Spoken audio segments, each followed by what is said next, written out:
दोस्तों आइए आज हम लोग बात करते हैं अपने एयर कंडीशनर में इस्तेमाल होने वाले सेंसर्स की। ये सेंसर्स हमारे एसी की कूलिंग और हीटिंग को कंट्रोल करने के लिए यूज किए जाते हैं। विंडो एसी में यूज होते हैं, स्प्लिट एसी में यूज होते हैं, इन्वर्टर एसी में यूज होते हैं। नॉर्मली हमारे जो यूनिट्स आ रहे थे उसमें दो ही सेंसर यूज होते थे। जो नॉर्मल यूनिट से एक ट्यूब को सेंस करने के लिए, उसकी कूलिंग सेंस करने के लिए, और दूसरा रूम की कूलिंग को सेंस करने के लिए। लेकिन अभी क्योंकि इन्वर्टर आ गए हैं तो इन्वर्टर एयर कंडीशनर्स में बाहर भी हीटिंग सेंस करने के लिए भी, डिस्चार्ज में कितनी गर्मी हो रही है, तो बहुत से काम के लिए हम लोग सेंसर्स का इस्तेमाल करते हैं। और ये थर्मिस्टर बेस्ड एनटीसी सेंसर्स होते हैं, negative temperature coefficient of resistance.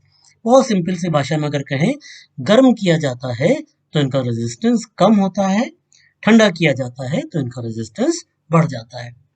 तो अब हम लोग देखते हैं कि किस तरीके से इन सेंसर्स के क्या एरर कोड्स आते हैं।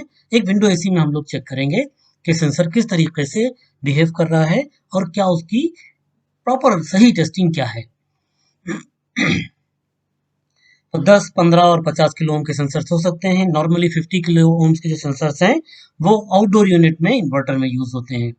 तो आइए चलिए देखते हैं कि हम लोग किस तरीके से सेंसर्स की वर्किंग को चेक कर सकते हैं।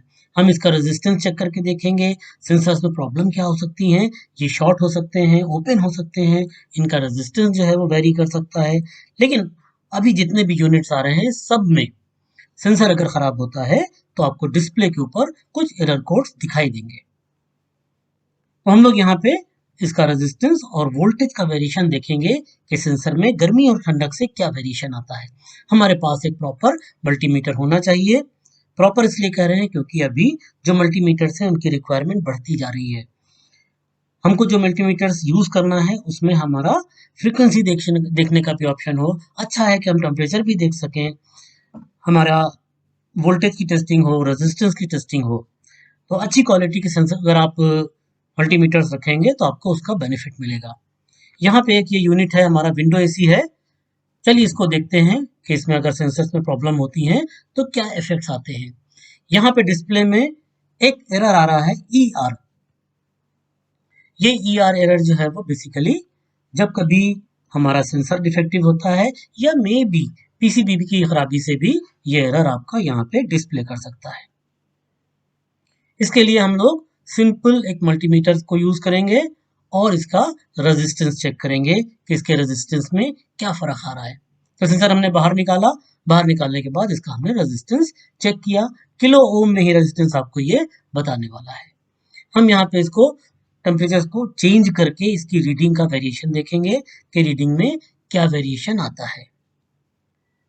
तो अभी कूल करेंगे अगर, तो ये हमारा जो रेजिस्टेंस है वो बढ़ने वाला है, और गर्म करेंगे तो रेजिस्टेंस जो है वो कम होने वाला है। इसी तरीके से वोल्टेज का वेरिएशन भी हम लोग यहाँ पे प्रॉपरली चेक करेंगे। अभी अगर हम बेस में देखें कनेक्टर को निकाल के, तो पीसीबी पे या पीसीबी से लगे हुए जैक पर हमको एग्जैक्टली 5 वोल्ट डीसी की सप्लाई मिलना चाहिए सेंसर हटाने के बाद। अब यहाँ पे दो टेम्परेचर्स हैं, एक 24 डिग्री है, एक 42 डिग्री है। हम देख रहे हैं कि हमने पीसीबी के बैक साइड पे जहाँ पे सेंसर का कनेक्टिविटी होती है, कनेक्टर लगता है, उसके बैक साइड पर क्योंकि हम आसानी से कनेक्ट कर सकते हैं वहां पे, हम इसका रेजिस्टेंस चेक कर रहे हैं मीटर पे। तो दिस इज 2, वोल्टेज चेक कर रहे हैं सॉरी मीटर पे, तो दिस इज 2.7 वोल्ट। और हम यहाँ पे टेम्परेचर देख रहे हैं तो 24 डिग्री सेंटीग्रेड टेम्परेचर है। दूसरा हम लोग यहाँ चेक करते हैं वोल्टेज 1.76 वोल्ट, और टेम्परेचर जो है वो 42 डिग्री। तो बहुत क्लियरली दिख रहा है कि वोल्टेज में वेरिएशन आ रहा है जैसे जैसे तापमान में घट रहा है या बढ़ रहा है। और आगे चलते हैं दोस्तों।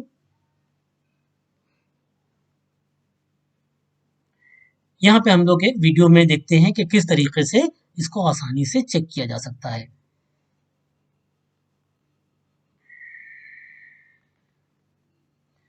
ये एक विंडो एयर कंडीशनर का डिस्प्ले पीसीबी है। इस वक्त रूम टेम्परेचर 34 हो रहा है। दोनों सेंसर इसमें लगे हुए हैं, रूम सेंसर भी है और ट्यूब सेंसर भी है।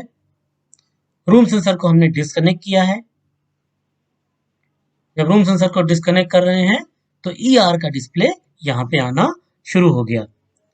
ER का डिस्प्ले यहाँ पे आना स्टार्ट हो गया। अब अगर हम इसके बेस में वोल्टेज चेक कर रहे हैं कि कितना आ रहा है, तो देखें यहाँ पे वोल्टेज हमको कितना दिखाई देता है। एग्जैक्टली 5 वोल्ट डीसी आ रहा है। तो एक टेस्टिंग हो गई कि पीसीबी हमारी सप्लाई ठीक दे रही है। चलिए हम दूसरा देखते हैं कि वोल्टेज में वेरिएशन क्या आता है सेंसर को लगाने के बाद पीसीबी में। तो यहाँ पे 38 डिग्री के आसपास हमने टेम्परेचर रखा है। पानी में डिप किया हुआ है इसको, हल्का गुनगुना पानी है, ये गर्म पानी है हल्का, 38 डिग्री सेंटीग्रेड के ऊपर। हमेशा ये काम इत्मीनान से कीजिए, जल्दीबाजी में नहीं, कोई पिन शॉर्ट नहीं करना चाहिए। अब हम यहाँ पे वोल्टेज चेक कर रहे हैं, हमको यहाँ पे डीसी वोल्टेज सप्लाई मिलेगी, सॉरी डीसी वोल्टेज सप्लाई मिलेगी 1.96। टेम्परेचर में हम लोगों ने चेंज किया, 26 डिग्री टेम्परेचर कर दिया, 26 डिग्री सेंटीग्रेड पे। फिर हम लोग डीसी वोल्टेज चेक कर रहे हैं, उन्हीं पॉइंट्स पर चेक करेंगे कि डीसी वोल्टेज में क्या वेरिएशन आया। तो बहुत ध्यान से इन पॉइंट्स के ऊपर हम कनेक्टर लगाएंगे, अपने पिंस लगाएंगे, और यहाँ पे हमको 2.55 वोल्ट्स मिल रहा है। क्या मतलब हुआ कि टेम्परेचर ड्रॉप होगा तो वोल्टेज राइज करेगा, टेम्परेचर अप होगा तो वोल्टेज ड्रॉप होने वाला है। तो दोस्तों इस तरह से हम लोग प्रॉपरली चेक कर सकते हैं कि किस तरीके से वोल्टेज का वेरिएशन आ रहा है। अब आइए रेजिस्टेंस चेक करते हैं कि टेम्परेचर के ऊपर रेजिस्टेंस क्या आता है। नॉर्मली आपको कई सेंसर्स के ऊपर किलो ओम में रेजिस्टेंस दिखेगा, यहाँ पे 15 किलो ओम रेजिस्टेंस आपको लिखा हुआ दिख रहा है। तो इसको हम लोग नोट करते हैं, 15 किलो ओम है। और अब हम इसमें टेम्परेचर डिफरेंस करके देखेंगे कि रेजिस्टेंस में क्या फर्क पड़ता है। तो यहाँ पे ध्यान से हम लोग मीटर को किलो ओम के रेजिस्टेंस पे करेंगे। करने के बाद 10.45 किलो ओम यहाँ पे रेजिस्टेंस दिख रहा है, जबकि वहां 15 किलो ओम लिखा है। इसका मतलब हम जो नॉर्मल टेम्परेचर है उससे बढ़े हुए टेम्परेचर पे चेक कर रहे हैं। तो करीब करीब 10.46 किलो ओम रेजिस्टेंस आ रहा है। हमने गुनगुने पानी में इसको डाला हुआ है। तो दोस्तों इस तरह से हम लोग टेम्परेचर का वेरिएशन देख सकते हैं, रेजिस्टेंस का वेरिएशन देख सकते हैं, और सेंसर को आसानी से चेक कर सकते हैं। Thank you very much.